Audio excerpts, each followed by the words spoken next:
Добрый день.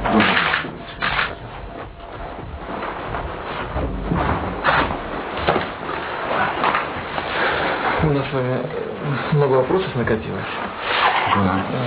И, насколько мне известно, вы достаточно энергично взяли за решение накопившихся проблем. Владимир Владимирович, огромное спасибо за поддержку в период наводнений стихийных, бедствий коснулось Ингушетии тоже.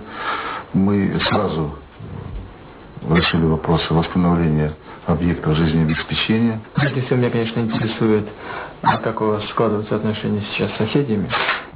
Мы довольны на это руководство. Мы довольны свой президенту. Дай Бог им за. Сейчас радуем, такого президента не было, как это Путин. Дай Бог ему здоровья. И дай Бог ему здоровья. Сейчас он выделяет от всех самое лучшее внимание именно Ингушетии. Он его попал на радио, сказал, что именно ингушский народ, мужественный народ, воздержанный народ. Они терпеливые люди. Но от них зависит судьба в Северном Кавказе. Вы, может, слышали такое выступление? Северная Осетия.